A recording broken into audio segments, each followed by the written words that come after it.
Assalamualaikum warahmatullahi wabarakatuh. Salam guru penggerak. Perkenalkan, nama saya Danu Kristanto.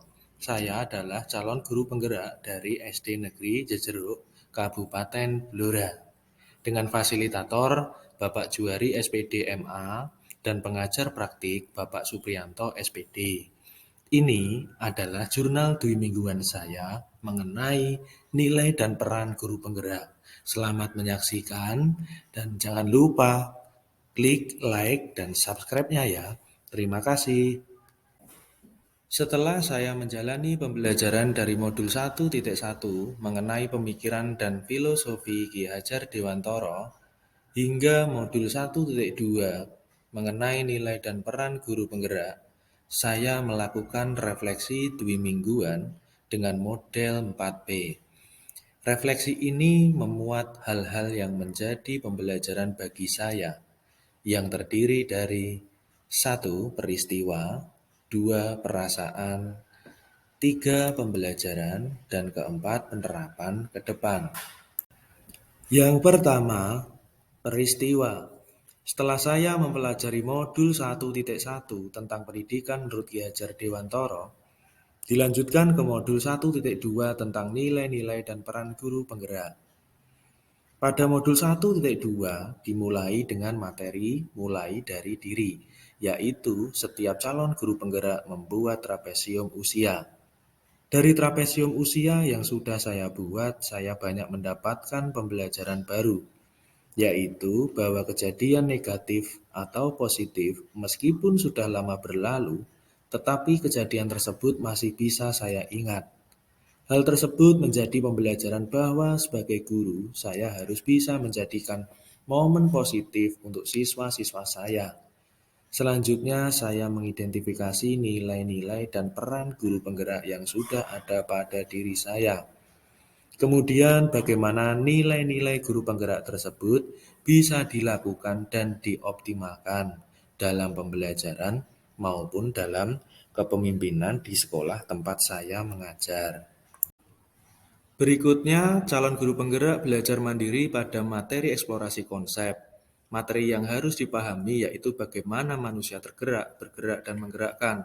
Dalam eksplorasi konsep, forum diskusi menjawab pertanyaan yang ada di LMS untuk merefleksi dari belajar mandiri tersebut.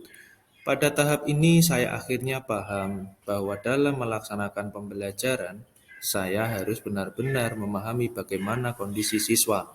Setiap siswa memiliki tahapan perkembangan yang berbeda-beda dan permasalahan yang berbeda pula. Selanjutnya, ruang kolaborasi yaitu kegiatan diskusi kelompok secara tatap maya pada hari Jumat 11 November untuk membuat rancangan satu kegiatan sebagai upaya mengkolaborasikan kekuatan nilai yang dimiliki setiap anggota kelompok. Hasil diskusi dari kelompok saya memilih nilai berpihak pada anak. Hasil kolaborasi kelompok kami dibuat dalam bentuk video dan dipresentasikan pada pertemuan berikutnya secara virtual, yaitu hari Senin, tanggal 14 November.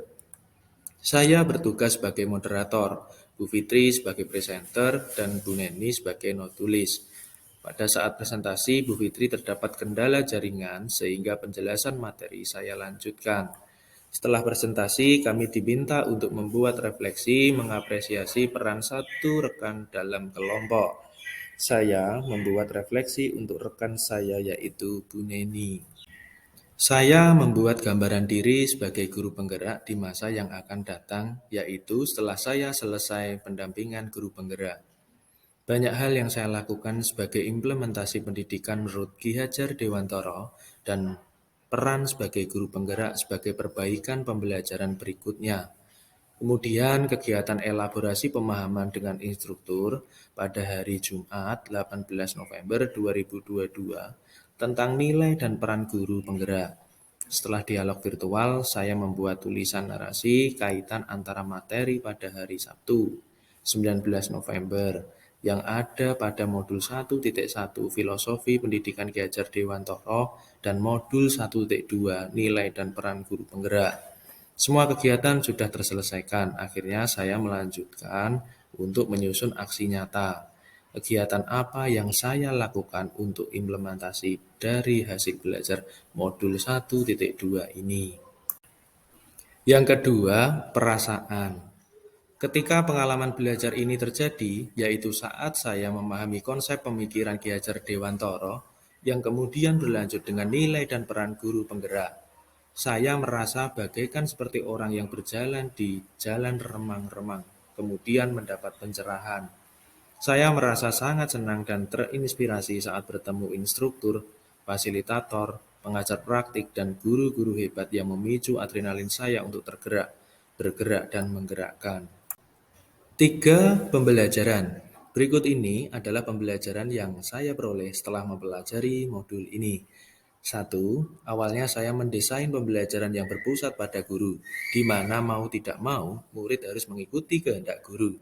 Namun, setelah sampai pada pemahaman 1.1 dan 1.2, saya menyadari bahwa seharusnya pembelajaran harus berpusat pada anak sebagai wujud keberpihakan guru kepada anak. 2. Dahulu saya mengikuti pelatihan dan pengembangan diri hanya ketika mendapatkan undangan. Sekarang saya memahami bahwa seorang guru harus secara mandiri berinisiatif mengembangkan dirinya agar dapat menciptakan berbagai inovasi dalam pembelajaran. 3. Sebelumnya saya tidak mengutamakan refleksi. Sekarang saya memahami bahwa refleksi pembelajaran penting untuk dilakukan seorang guru agar bisa guru bijaksana dalam mengatasi permasalahan pembelajaran. 4. Dulu saya selalu berusaha menyelesaikan masalah terkait pembelajaran sendirian. Tapi setelah mengikuti program guru penggerak, saya meyakini bahwa kolaborasi adalah bagian penting dari sebuah proses pembelajaran. 4. Penerapan ke depan. Yang pertama, memaksimalkan diri dalam kegiatan program guru penggerak. 2. Berkomitmen menyelenggarakan pembelajaran yang berpihak pada anak. 3. Meningkatkan kolaborasi dengan rekan, atasan, maupun komunitas. 4. Berkomitmen meningkatkan inovasi pembelajaran. Yang kelima, melakukan refleksi pembelajaran secara berkala. Demikian tadi jurnal refleksi dwi mingguan modul 1.2 saya. Semoga bermanfaat. Sekian dan terima kasih. Wassalamualaikum warahmatullahi wabarakatuh.